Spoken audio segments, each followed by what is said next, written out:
మనకి కర్కాటక రాశిలో గురువుతో పాటు శుక్రుడు మరియు బుధుడు కూడా అంటే మూడు శుభగ్రహాలు మీ మేషరాశి వారికి కర్కాటక రాశిలో 4వ భావంలో ఉంటున్నాయి.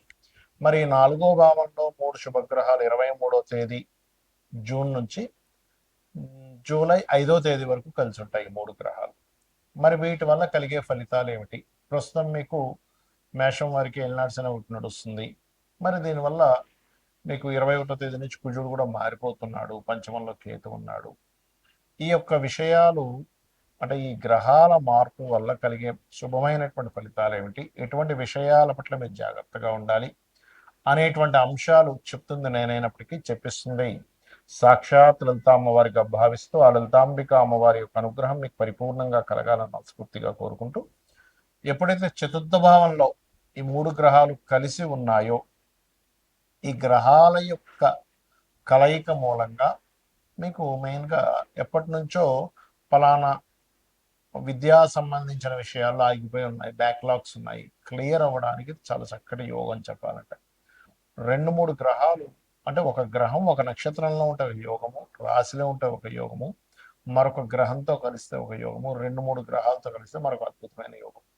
ఇలా త్రిగ్రహ కూటమి అంటే మూడు గ్రహాలు, మూడు శుభగ్రహాలు కలిసినందుకు మీకు ఎప్పటి నుంచో వాహనం కొనుక్కోవాలి, ఒక డ్రీమ్ వెహికల్ ఉంటుంది, ఒక బైక్ అనుకోండి, కార్ అనుకోండి, అటువంటివి కొనుగోలు చేయడానికి కూడా అనుకూలంగా ఉంది. వాహనమే కాకుండా మీకు గృహయోగం, భూయోగం, అదేవిధంగా గతంలో మీ మీద పడినటువంటి నింద తొలగిపోవడానికి, మీకు రావాల్సిన ఆస్తి రావడానికి, మీరు స్వయం కృషితో మీరు సొంతంగా కష్టపడి సంపాదించుకునేదాన్ని ఇల్లు కట్టుకోవడానికి చాలా చాలా చాలా అనుకూలంగా ఉంది. ముఖ్యంగా జూన్ 23వ తేదీ నుంచి జూలై 5వ తేదీ వరకు ఉండే ఈ గ్రహస్థితి. తర్వాత లేదంటే తర్వాత ఉంది గురువు ఉన్నందుకు, కాకపోతే ఇక్కడ ఎక్కువగా ఉంటుంది. చాలా మంది చూడండి, ఫలానా గృహం వెతుక్కుంటున్నాము, ఫలానా స్థలం వెతుకుతున్నాము, మాకు అనుకూలమైనది దొరకట్లేదు అంటూ ఉంటారు. ఇది సరైనటువంటి సమయం. మరి ఏలినాడు శని ఒకటి నడుస్తుందిగా, మీకు 12వ స్థానంలో శని భగవానుడు ఉంటే శని యొక్క ప్రభావాన్ని కూడా మీకు 4లో ఉండే గురువు యొక్క దృష్టి వలన, నవమ దృష్టి వలన దాని ప్రభావం కూడా తగ్గుతుంది. అంటే గతంలో చేసినటువంటి ఇన్వెస్ట్మెంట్స్ ఏవైతే ఉన్నాయో అవి కాస్త మీకు అనుకూలిస్తాయి. అదేవిధంగా మీకు 21వ తేదీ నుంచి కుజుడు కూడా మారిపోతున్నాడు, రాశి నుంచి 2వ స్థానంలోకి వెళ్ళిపోతున్నాడు. దీనివల్ల కొంత భూమూలకంగా ధనయోగం ఉంటుంది, కుటుంబ సభ్యులతో చిన్నపాటి డిస్టర్బెన్సెస్, డిస్ప్యూట్స్ కూడా ఉంటూ ఉంటాయి. మీరు ఎట్టి పరిస్థితుల్లో మంగళవారం, ఆదివారం ఇటువంటి నిర్ణయాలు తీసుకోకండి. మరియు నిత్యము కూడా సూర్య భగవాను యొక్క ఆరాధన గుర్తుపెట్టుకోండి. సూర్య ఆరాధన, గణపతి యొక్క ఆరాధన, గణపతి క్షేత్రాలకి, గణపతి ఆలయాలకి ఎక్కువగా వెళ్తూ ఉండండి. మరియు మీరు శని, రాహు, కేతు, కుజుడు ఈ 4 గ్రహాల దగ్గర దీపారాధన చేయండి, అన్ని విధాలా మీకు బాగుంటుంది. గ్రహాల యొక్క కలయిక ఏదైతే ఉందో ఇది గోచారంలో ఉన్నప్పుడు ఇచ్చే ఫలితాలు, జన్మజాతకంలో ఉండేటువంటి ఫలితాలు ఉంటాయి. మనకి లగ్నం నుంచి 12 భావాల్లో అంటే లగ్నము ధనస్థానము, పరాక్రమ స్థానం అంటే సిబ్లింగ్ స్థానము, చతుర్థం అంటే గృహస్థానము, సంతాన స్థానము, రుణరోగ శత్రుస్థానము, వివాహము, జీవిత భాగస్వామి స్థానము, ఆకస్మిక సంఘటనలు, తండ్రి, ఉన్నత విద్యలు, అదేవిధంగా వృత్తి, వ్యాపారాలు, లాభాలు, ఇన్వెస్ట్మెంట్స్, ఈ స్థానాల్లో శుభగ్రహాలు కలిసి ఉన్నాయో పాపగ్రహాలు కలిసి ఉన్నాయా అనేటువంటి చూడాలి. ఎందుకంటే ఇప్పుడు మన గోచారంలో వచ్చినటువంటివి ఏంటంటే ఇది కాలంలో అనుకూలించడం వల్ల, అంటే గవర్నమెంట్ ఏదో ఒక స్కీమ్ పెట్టింది, లేకపోతే ఒక బట్టల షాప్ వాడు ఏదో స్కీమ్ పెట్టాడు, పర్మనెంట్గా 365 రోజులు స్కీమ్ పెట్టగా ఒక సీజన్ అంటాడు, ఈ మాసంలో ఈ ఆషాఢ మాసం సేల్ అంటాడు. అలాగా ఈ గోచారంలో ఉండే గ్రహాలు ఏంటంటే ఫలానా సమయంలో ఇప్పుడు వరకు మనం చెప్పుకున్నాం, గురువు, శుక్రుడు, బుధుడు కలిసి ఉన్నందుకు మీ భావం నుంచి, మీ లగ్నం నుంచి ఈ స్థానంలో ఉన్నాడు కాబట్టి ఈ ఫలితాలు మీకు అనుకూలిస్తాయని. కానీ దీనికంటే ముఖ్యంగా మీ జన్మ జాతకంలో ఒక గ్రహం ఒక రాశిలో ఉన్నందుకు ఒక ఫలితం ఇస్తుంది, ఒక నక్షత్రంలో ఉన్నందుకు ఒక యోగాన్ని కలిగి ఉంటుంది. యోగము అంటే ఇంకో గ్రహంతో కలయిక, అది రాశితో కలయిక, నక్షత్రంతో కలిసి ఉందా, లేకపోతే ఇంకొక గ్రహంతో కలిసి ఉందా అనేటువంటి చూడాలి. అది ఒక గ్రహంతో కలిసి ఉందా, 2 గ్రహాలతో కలిసి ఉన్నాయా, 3తోనా, కొంతమందికి 8 గ్రహాలు అష్టగ్రహ కూటమిలో కూడా కొడతారు. అష్టగ్రహ కూటమి ఈజ్ వెరీ రేరెస్ట్ థింగ్ అనమాట. సో అలాగా మీ జన్మజాతకంలో ముఖ్యంగా మీరు గమనించుకోవాల్సింది ఏంటంటే 2 గ్రహాల, శుభగ్రహాల, పాపగ్రహాల గుర్తుపెట్టుకోండి. ఈ శుభగ్రహాలు అంటే ఏమిటి? శుభ ఫలితాలు ఇచ్చే గ్రహాలు, పాప ఫలితాలు ఇచ్చే గ్రహాలు, క్రూర గ్రహాలు, శుభగ్రహాలు అంటాం. ఇవి అన్నీ కూడా ఒక్కొక్క స్థానాల్లో ఉన్నప్పుడు ఒక్కొక్క ఫలితాలు ఇస్తాయి. ఎలాగా అంటే ఇప్పుడు శుభగ్రహాలు అంటే ఏమిటి? గురువు, శుక్రుడు, బుధుడు, పూర్ణ చంద్రుడు. ఓకే, ఈ 4 కూడా చక్కటి శుభగ్రహాలు. మరి పాప ఫలితాలు ఇచ్చే గ్రహాలు ఏంటంటే ఇందులో వల్ల అర్ధపాపిలు ఉంటారు. ఎవరు? రవి అర్ధపాపి, పూర్ణపాపి కాదు. అదేవిధంగా క్షీణచంద్రుడు పాప అవుతాడు, పూర్ణచంద్రుడు శుభుడు అవుతాడు. అలాగే పాడైపోయినటువంటి గ్రహం ఏదైనా పాప అవుతుంది. అంటే ఏంటి? నీచంలో ఉంది, పాపగ్రహాల మధ్యలో ఉంది, అది శుభగ్రహం కూడా పాప ఫలితాలు ఇస్తుంది. అయితే అందులో ప్రధానంగా మనం తీసుకోవాల్సింది రాహువు, కేతువు, శని, కుజ. ఈ 4 ప్రధానంగా పాపగ్రహాలు. రవి అర్ధపాపి అవుతూ ఉంటాడు. సిచ్యువేషన్స్ని బట్టి గ్రహాలు మారిపోతుంటాయి. అయితే ఇక్కడ మీరు అర్థం చేసుకోవాల్సింది, శుభగ్రహాలు మీకు కంప్లీట్గా మీ యొక్క లగ్నం నుంచి, లగ్నంలో కానీ, ధనస్థానం అంటే 2వ స్థానంలో కానీ, 4లో కానీ, 5లో కానీ, 7వ భావంలో కానీ, అదేవిధంగా మీకు లాభభావంలో కానీ శుభగ్రహాలు కలయిక మంచి ఫలితాలను ఇస్తుంది, గుర్తుపెట్టుకోండి. దీంతో పాటు పోర్ట్ఫోలియో కూడా చూడాలి. మరి క్రూర గ్రహాలు ఏమిటంటే ఇవి కూడా మంచి ఫలితాలు ఇస్తాయి. ఎక్కడ ఇస్తాయి చెప్తాను. 3వ భావంలో అంటే పరాక్రమం. మీకు ధైర్యంగా ఒక పని చేయాలంటే క్రూర గ్రహాల కలయిక ఉండాలి. అంటే ఏమిటేమిటి? రవి కుజులు కావచ్చు, శని కుజులు కావచ్చు, అదేవిధంగా మనకి కుజుడు రాహు కావచ్చు, కుజుడు రవి కావచ్చు.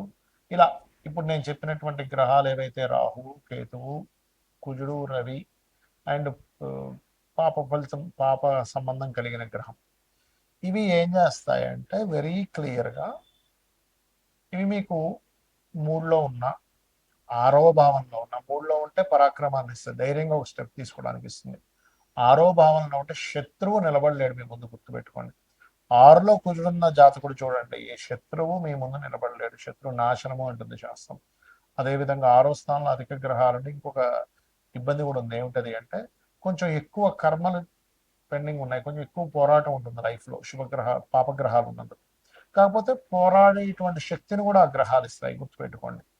అలాగే దశమంలో కూడా పాపగ్రహాలు మంచిది, ఎందుకంటే దశమం కూడా కార్యం చేయడానికి ఉండేటువంటి ఫలితాన్ని ఇచ్చేటువంటి స్థానము. సో ఎప్పుడైతే దశమ స్థానంలో పాపగ్రహాలు ఉన్నాయో, క్రూర గ్రహాలు ఉన్నాయో, అది ఇచ్చేటువంటి రిజల్ట్ ఏమిటి అని చెప్పి చూసుకున్నట్లయితే ఖచ్చితంగా అది కూడా మంచి ఫలితాలను ఇస్తుంది, ఇచ్చి తీరుతుంది, ఎటువంటి సందేహం లేదు.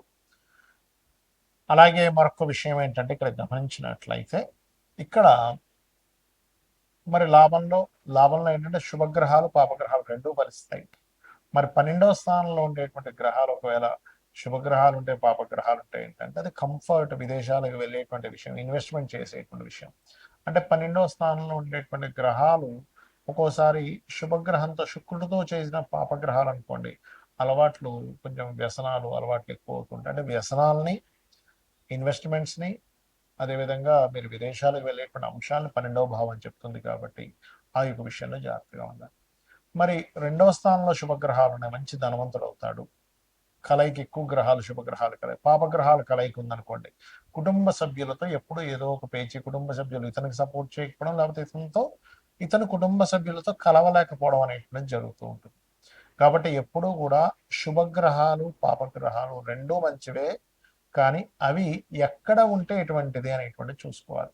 ఎలా అంటే ఇప్పుడు చిన్న ఎగ్జాంపుల్ చెప్తానండి. మాకు మెడ ఉంది, మెడ దగ్గర మూవింగ్ అయ్యేటువంటి మజిల్ ఉండాలి, అంతేగాని స్టిఫ్గా ఈ చేయి దగ్గర ఉన్నట్టుగా స్టిఫ్గా ఉండేది ఉంటే ఇక్కడ పనికిరాదు. ఎందుకంటే ఎటు చూడలేము, తిరగలేము, మాట్లాడలేము, అటు ఇటు తిప్పలేము మాట. అంటే ఇది మూవింగ్ అయ్యేలా ఉండాలి, అంతే కదా. కాళ్ళకి, మోకాళ్ళ దగ్గర మూవ్ అవ్వాలి, కానీ కింద కాళ్ళు, పై భాగం తొడ దగ్గర మూమెంట్ ఉండకూడదు. ఎందుకంటే అక్కడ ఉంటే మనిషి నిలబడలేడు. అంటే మన యొక్క శరీర భాగాలలో ఎక్కడ మీకు బెండ్ అవ్వాలి, ఎక్కడ బెండ్ అవ్వకూడదు అనేటువంటి సిస్టమ్ ఎలా అయితే భగవంతుడు క్రియేట్ చేశాడో, గ్రహాలు కూడా పరాక్రమం ఉండాలా వద్దా అంటే ఉండాలి. అప్పుడు 3వ గ్రహంలో పాపగ్రహాలు ఉండాలి. శత్రువుపై జయం ఉండాలా లేదా, కాంపిటేటివ్గా తీసుకోవాలా లేదా, కాంపిటీషన్గా ఫీల్ అవ్వాలా లేదా అంటే 6వ భావంలో పాపగ్రహాలు ఉండాలి. అది చాలా మంచిది. మరి ఎటువంటి ఒడిదుడుకులు వస్తున్నా నేను కెరీర్లో నిలబడాలంటే దశమంలో పాపగ్రహాలు ఉండాలి. అయితే సహజంగా ఈ పాపగ్రహాలు 3, 6, 12 దశమ స్థానాల్లో ఉంటే చాలా మంచిది, లాభస్థానంలో ఉంటే కూడా మంచిదే. కానీ శుభగ్రహాలు ప్లేస్లో శుభుడు, పాపగ్రహాల్లో ప్లేస్లో పాపలు ఉన్నప్పటికీ కూడా పోర్ట్ఫోలియోస్ అంటాయి. అంటే ఏమిటి? ఆ పాపగ్రహాలు మీకు అక్కడ మంచినిస్తుందా లేకపోతే ఇబ్బందినిస్తుందా అంటే ఎలాగా? 6లో పాపగ్రహాలు ఉన్నాయండి, కానీ అవి ఎప్పుడు ఏదో ఒక కోర్టు కేసుని, గొడవలనే చూపిస్తుంది అనుకోండి, అది ఇంకా పెద్ద తలనొప్పి కదా. అందుకని మీరు ఏం చేయాలి? ఎక్కువగా మీకు గొడవలు అవుతున్నాయి, ఆరులో ఉండే పాపగ్రహాలకు సంబంధించిన దానం ఇవ్వండి. ఎందుకంటే పూర్వజన్మ కర్మస్థానాధిపతి ఆరో స్థానం, అంటే మీ డైలీ లైఫ్ ఎలా ఉంటుందని చెప్పేది ఆరో భావము.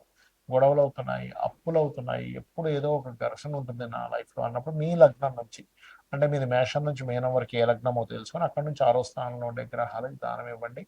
ఐదో భావంలో ఉండే గ్రహానికి సంబంధించిన మంత్రం చేసుకోండి. అన్ని విధాలు మీకు బాగుంటుంది. శ్రీమాత్రేయ నమః.